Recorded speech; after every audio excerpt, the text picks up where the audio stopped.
Hi guys, నమస్తే. Welcome to Nishtha vlogs. అందరికీ ఉగాది పండుగ శుభాకాంక్షలు.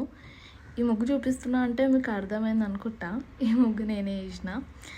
అండ్ ఇక్కడ మా డాడీ గేట్కి పువ్వులు పెడుతుండు. నైటే పువ్వులు కూర్చోబెట్టుకున్నాం కాబట్టి మార్నింగ్ అంతా ఈజీ అయిపోయింది. మా మమ్మీ భక్షాలు చేస్తుంది, ఇంకా పూజ అవ్వలేదు. అండ్ మా ఇంట్లో భక్షాలు అంటే అందరికీ చాలా చాలా ఇష్టం. మా తాతకి, మమ్మీకి, మా మామయ్యకి అందరికీ చాలా అంటే చాలా ఇష్టం. స్పెషల్గా ఉగాది అప్పుడు పక్కా చేసుకుంటాం. ఇంకా అసలు భక్షాలు లేని పండగ అయితే కాదు అనిపిస్తుంది మాకైతే.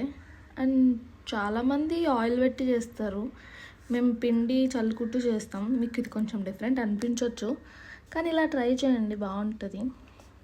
నేను ఒకసారి ట్రై చేసిన అండ్ ఫ్లిప్ చేసేటప్పుడు ఇరిగిపోయింది అనమాట. మొత్తం పూర్ణం అంతా బయట పడిపోయింది. సో ఫ్లిప్ చేయడం కూడా రావాలి మంచిగా. అండ్ మా మమ్మీ చాలా బాగా చేస్తుంది భక్షాలు, సన్నగా చాలా బాగా చేస్తుంది. మీరు కూడా ట్రై చేయండి, చూస్తేనే అర్థమైంది అనుకుంటా ఎంత మంచిగా పొంగుతున్నాయో.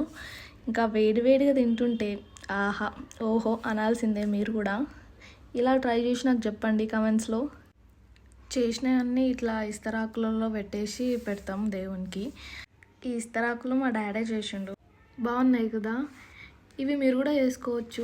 మర్రాకుల్ని తెచ్చి ఎండకు పెట్టాలి. అవి మొత్తం డ్రై అయిపోయాక ఒక్కొక్క ఆకు కలుపుతూ చిన్న చిన్న స్టిక్స్ తోటి చేసుకోవచ్చు. ఈజీగానే చేసుకోవచ్చు మీరు కూడా. వీటిని నైవేద్యం పెట్టడానికే యూజ్ చేస్తాం, దేవుడికి పెట్టేటప్పుడు మాత్రమే. అండ్ బాగుంటుంది, ఇంట్లో తింటే కూడా ఆ టేస్టే వేరే ఉంటుంది, బాగుంటుంది. నేనేమో క్యాషు ఇంకా ఆల్మండ్స్ కట్ చేస్తున్నా పచ్చడి కోసం. మేము పచ్చడిలో ఇవి కూడా వేసుకుంటాం, బాగుంటుంది. చిన్న చిన్న కట్ చేసుకోవాలి, రెండు చిన్న చిన్న కట్ చేసుకుని తాగే ముందు యాడ్ చేసుకోవాలి, బాగుంటుంది. మా అక్క వీడియో తీస్తుంది, ఏదో కొంచెం హెల్ప్ చేస్తున్నాం మమ్మీకి. ఇట్లా క్యాషు కట్ చేస్తే తిరుపతి సేవ గుర్తొస్తుంది, క్యాషు కటింగ్. దీని తర్వాత కొబ్బరి కట్ చేస్తున్నా, సన్న సన్న కట్ చేసుకోవాలి. మేమైతే సన్న కట్ చేసుకుంటాం, బాగుంటుంది తినేటప్పుడు కూడా. మంచిగా లేయర్ లాగా వస్తుంది కొబ్బరి. దీని తర్వాత మ్యాంగో తురుముతున్నా పచ్చడి కోసం, ఇంకా మామిడికాయ పులిహోరకు కూడా. ఈ స్టైల్ బాగుంది కదా, మీరు కూడా ట్రై చేయండి. సన్నగా తురుముకోవాలి. అన్నీ ఇట్లా బౌల్లోకి వేసి అరేంజ్ చేసి పెట్టిన, మా అమ్మ వచ్చినాక చేస్తుందని. వాటర్లో బెల్లం వేసి పెట్టుకున్నాం. ఇది చింతపండు వాటర్, నార్మల్ వాటర్.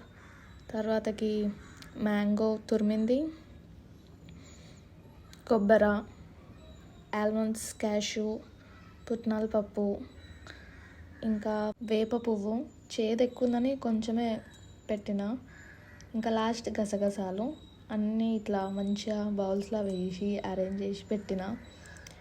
ఇంకా కంకణాలు కూడా కట్టి పెట్టిన, పసుపు రాసి. ఇవన్నీ ఇట్లా మంచిగా అరేంజ్ చేసి పెట్టుకున్నాం. బాగుంది కదా. చింతపండుని ముందే వాటర్లో వేసి పెట్టుకోవాలి, అప్పుడు మెత్తగా అవుతుంది, అప్పుడు కలుపుకోవడానికి కూడా ఈజీగా ఉంటుంది. సో చింతపండుని మంచిగా కలుపుకోవాలి. దాన్ని బెల్లం వాటర్లో యాడ్ చేసుకోవాలి, మంచిగా కలుపుకోవాలి. దాని తర్వాతకి నార్మల్ వాటర్ కొన్ని యాడ్ చేసుకోవాలి.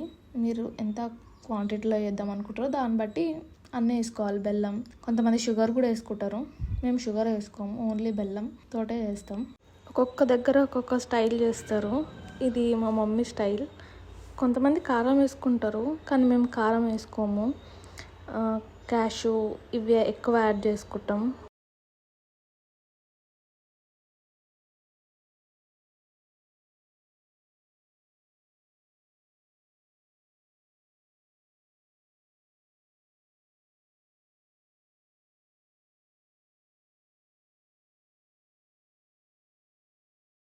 భక్షాలు, పచ్చడి అన్నీ దేవుని దగ్గర పెట్టాం. ఇంకా మమ్మీ వచ్చి పూజ చేస్తుంది. ఇలా అయ్యింది మా పూజ. ఇలా ఈరోజు మా లంచ్లో ఏమేమి స్పెషల్స్ అంటే మామిడికాయ పులిహోర, నెక్స్ట్ మసాలా వంకాయ, నెక్స్ట్ సాంబార్, మునక్కాయ సాంబార్ అండ్ వైట్ రైస్. ఈరోజు స్పెషల్ ఇవే మావి. మీరేం తిన్నారు? దాని తర్వాతకి అక్క, డాడీ ఇంకా ఫొటోస్ దిగుదామంటే అట్లా బయటకు వచ్చి కొన్ని ఫొటోస్ దిగినాం. మా పేరెంట్స్ని కూడా కొన్ని ఫొటోస్ దించి ఇలా ఎండ్ చేసినాం మా ఉగాదిని. This is my first video. Hope you like. Please do subscribe, like, share. Bye.